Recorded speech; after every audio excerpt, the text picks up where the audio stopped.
Ngayon ay ating pag-uusapan ang tungkol sa kaligtasan. Kung paano ba tayo maliligtas, kung paano ba tayo makakapunta sa heaven, o kung paano tayo makakaiwas sa hell. At yun ay mababasa natin sa Matthew 19 verse 16, kung saan may lumapit kay Jesus Christ na isang binata.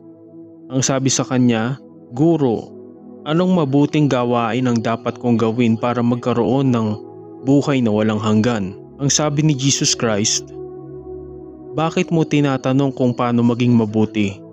Walang sino man ang mabuti, iisa lamang, kundi ang Diyos." So sinasabi dito ni Jesus Christ na walang sino man sa atin ang mabuti. Lahat ay nakagawa ng kasalanan.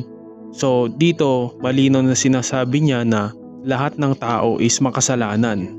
Magkaiba kasi ang tingin ng tao sa kasalanan kung ikukumpara sa tingin ni God sa kasalanan ng tao.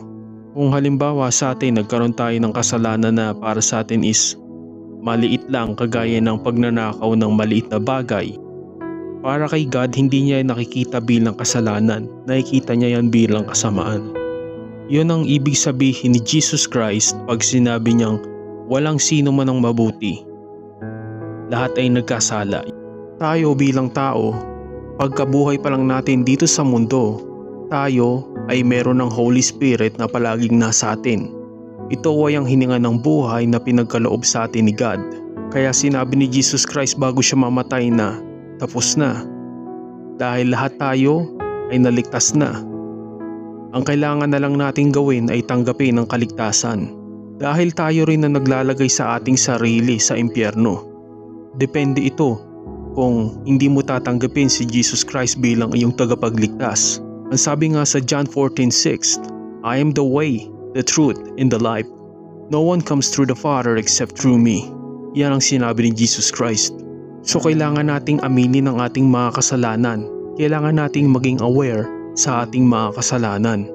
Dahil pinagbayaran na ito ni Jesus Christ sa kanyang pagkamatay sa krus. Kung hindi mo aaminin ang iyong kasalanan, ikaw ang magbabayad nito mismo sa impyerno.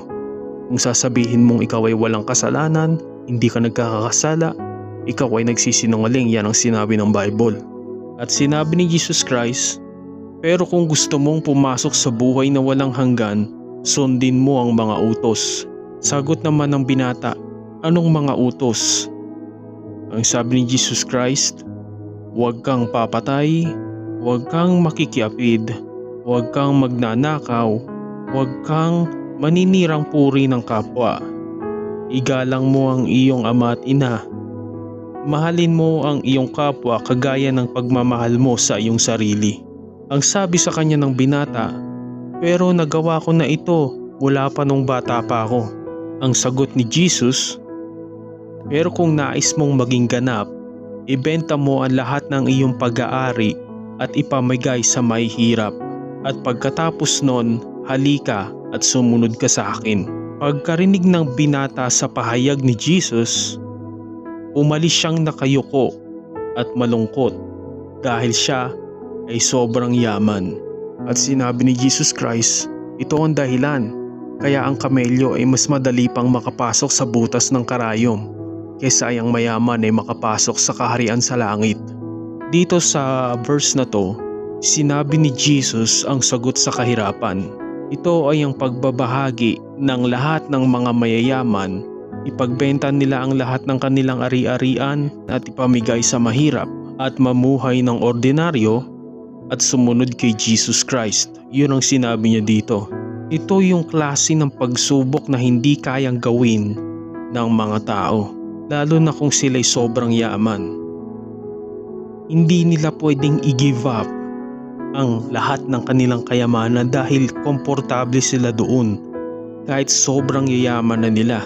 Kumbaga sobra-sobra yung kayamanan niya, hindi niya magawang ipamahagi dahil hindi niya kayang mamuhay ng ordinaryo. Yun ang sabi ni Jesus Christ sa mga mayayaman. Ngayon, ano naman ang sabi ni Jesus Christ sa mga ordinaryong tao? 1 Timothy 6:7, wala tayong dinala sa daigdig na ito at wala rin tayong mailalabas. Makontento na kayo sa kung anong meron kayo, kung kayo'y merong nakakain at nadadamit. Mahuhulog sa tukso ang mga taong gustong yumaman.